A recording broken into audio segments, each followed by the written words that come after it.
Ya, oke, tepuk tangan dulu untuk kita semuanya ya. Ya, dia itu namanya siapa tadi?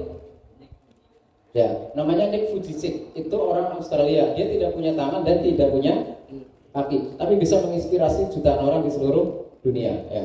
Karena apa? Karena dia memanfaatkan potensi yang ada di dalam dirinya. Walaupun dia tidak punya tangan, tidak punya kaki, tapi dia ketika terjatuh, dia bisa untuk berusaha untuk bangkit terus gitu. Jadi dia memiliki kemampuan untuk itu. Nah, bagaimana dengan Bapak Ibu semuanya? Bisa seperti itu apa tidak? Maksudnya artinya ketika kita jatuh, kita bangkit lagi, jatuh, bangkit lagi dan seterusnya. Jadi nggak laku kita berusaha terus untuk menawarkan terus dan seterusnya kayak gitu. Ya, jadi itu sebuah contoh bahwa ini bisa diterapkan di dalam kehidupan apapun, ya, baik dalam bisnis, dalam berkeluarga atau dalam hal pekerjaan atau yang lainnya. Itu bisa dimasukkan ke situ, ya. Jadi bagaimana orang yang tidak punya tangan, tidak punya kaki, tapi bisa main bola, bisa berenang, betul? Ya, tadi kan lihat yang bahkan bisa menginspirasi jutaan manusia di seluruh dunia. Jadi apa yang paling penting? Yang paling penting adalah pola pikir, ya, Bapak Ibu semuanya. Jadi pola pikir menentukan nasib kita. Jadi bagaimana nasib kita itu ditentukan oleh pola pikir kita. Nasib kita sekarang itu ditentukan oleh pola pikir kita di masa lalu, ya. Karena apa? Karena ini pikiran kemudian keluar jadi perkataan, ya. Jadi ketika kita ngomong itu mikir dulu apa enggak? Kan kadang ada orang ngomong mikir disit gitu, ada kan gitu. Nah, seperti ini perkataan itu biasanya keluar dari apa yang kita pikirkan terlebih dahulu. Nah, kemudian ketika perkataan bisa jadi perbuatan, ya. Nah, perbuatan menjadi sebuah kebiasaan, ya. Jadi sebuah kebiasaan. Nah, kebiasaan kemudian jadi karakter, ya. Jadi apa? Nah, karakter kemudian jadi nasib. Nah, karakter kita seperti apa itu menentukan nasib kita. Nasib kita mau ke atas atau mau ke bawah, ya. Jadi ini pola pikir menentukan nasib kita. Kurang lebih seperti ini gambarannya, ya. Jadi ini pikiran kita. Ini apa? Ya, otak atau pikiran, ya. Nah, kemudian ini ada sebuah layar. Layar kita sebut sebagai nasib, ya. Jadi apa yang ada di pikiran kita itu mempengaruhi nasib kita. Jadi kalau Bapak Ibu nasib Bapak Ibu sekarang itu ya pikiran Bapak Ibu kayak gitu, ya. Karena apa? Karena pikiran itu kan kita nggak melihat pikirannya Pak Tanto kayak apa, saya nggak bisa lihat. Tapi nasibnya Pak Tanto saya lihat, kayak gitu, ya. Nah, jadi ini apa yang ada di dalam pikiran kita itu menentukan nasib kita. Jadi kalau kita pengen merubah nasib, harus diubah apanya? Pola pikir. Harus diubah apanya? Pola pikir atau apa yang ada di dalam pikiran, ya. Sama seperti ini, ya, Bapak Ibu. Ini apa namanya? Laptop. Ini namanya apa? Layar, ya. Kalau saya pengen merubah huruf E ini jadi A, saya harus dirubah di luar, di layar, di laptop? Ya, di laptop. Jadi laptop adalah pikiran, layar adalah nasibnya. Jadi kalau saya ubah di sini jadi A, ya nggak akan jadi, karena merubahnya harus di laptop. Jadi laptop adalah pikiran, layar adalah nasib. Jadi kalau kita ingin merubah nasib adalah rubah apa yang ada di dalam pikiran kita, oke, ya. Nah, ini bagaimana nasib profesi Anda sampai 10 tahun ke depan katakanlah, ya. Nah, ini ada sebuah penelitian dari McKinsey Global Institute di Amerika bahwa pada tahun 2030 ada sekitar 800 juta pekerjaan yang hilang, ya. Pekerjaan yang apa? Hilang dan terotomasi dengan mesin, ya. Namun muncul banyak sekali profesi-profesi yang sebelumnya tidak ada. Contohnya apa? Pak Tanto, contohnya apa? Profesi yang sekarang ada tapi dulunya tidak ada. YouTuber. Apa coba? Oke, YouTuber. Jadi kalau orang dulu, ya, atau mungkin Bapak Ibu udah punya anak, 3 anak, atau Bapak Ibu waktu kecil lah, ya, waktu kecil ditanya pengen jadi apa? Dokter, guru, pilot, PNS, ABRI, terus apa lagi? Ya, polisi, terus tentara. Ya.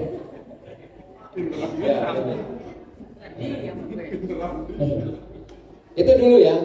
Tapi kalau sekarang ditanya pengen jadi apa kira-kira? Gamers. Jadi YouTuber gitu kan, influencer atau menjadi jadi gamer gitu kan, ada yang kayak gitu. Betul? Ya itu adalah sebagian profesi-profesi yang dulunya nggak ada, sekarang jadinya ada. Kemudian profesi-profesi yang dulu jadi idola, sekarang sudah tidak jadi idola. Sekarang pengennya jadi YouTuber, pengen jadi influencer dan seterusnya, gitu ya. Jadi itu adalah sebuah dinamika kehidupan yang akan terus berjalan. Nah, kalau kita nggak bisa beradaptasi, ya kita akan tergerus oleh zaman itu sendiri. Sama seperti apa? Sama seperti dinosaurus, ya. Dinosaurus sekarang masih ada apa enggak? Sudah tidak ada, ya. Sudah tidak ada. Karena apa? Karena itu tergerus sama zaman, ya. Oke, kita lanjut. Nah,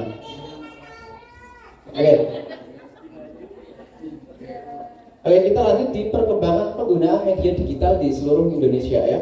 Kalau ini data saya tahun 2022, ya, karena tahun 2023 belum dapat. Ini di seluruh dunia, ya. Seluruh penduduk bumi itu ada sekitar 7,9 miliar. Seluruh penduduk bumi, ya.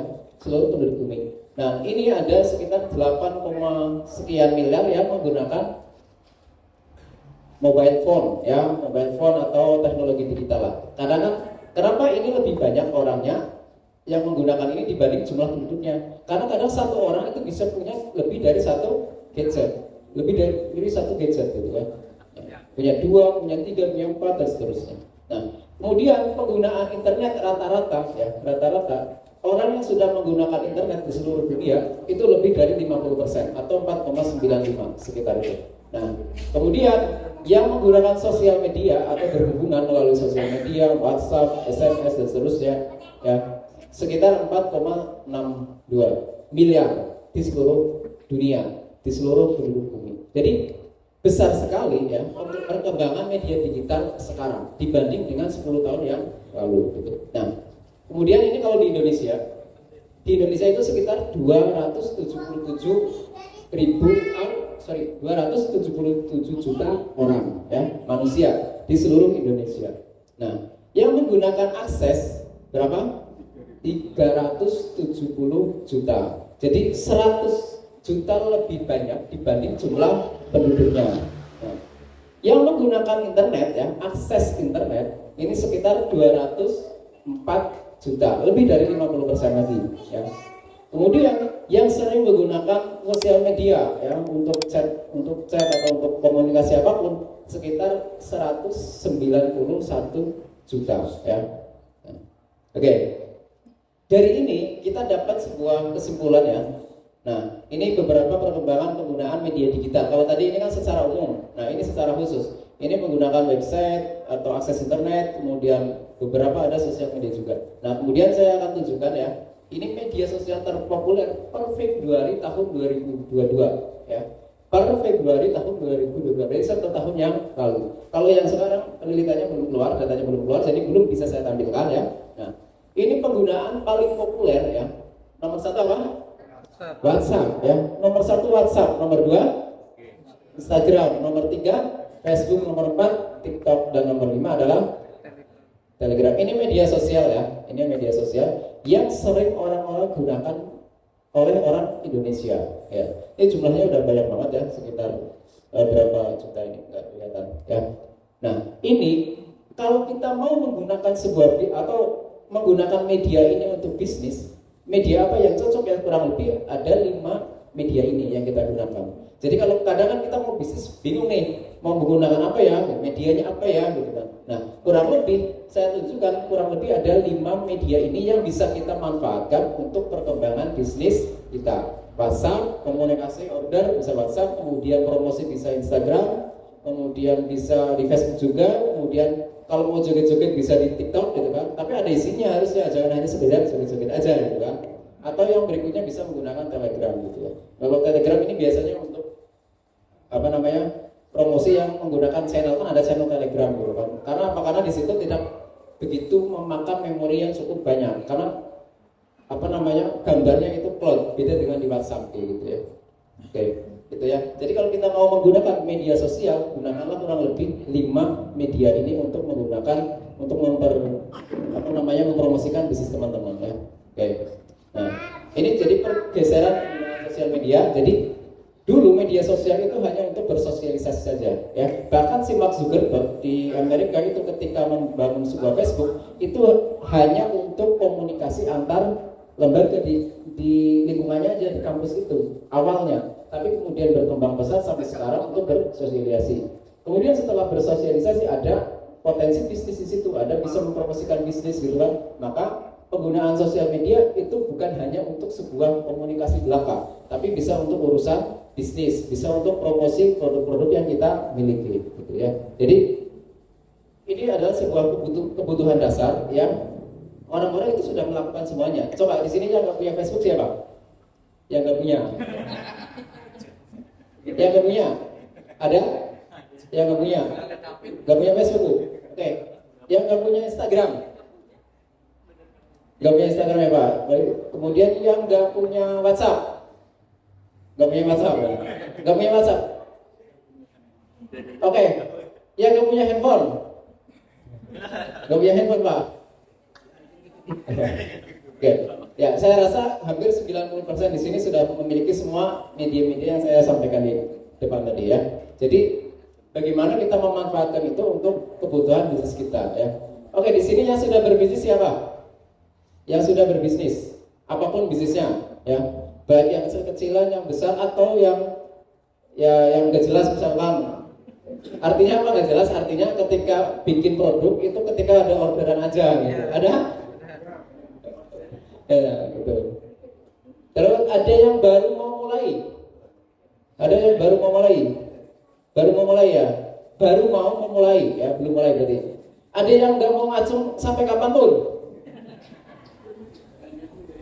Ya, ayo.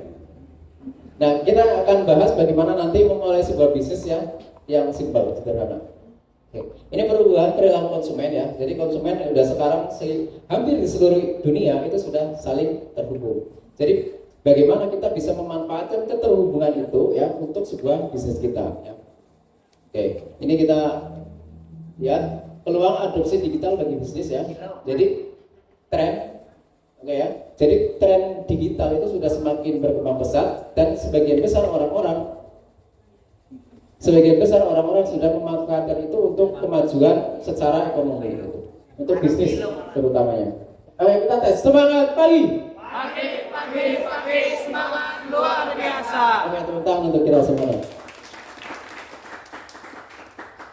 Ya, ini saya kasih 3 kunci sukses kreatif planner di era digital. Berapa kuncinya?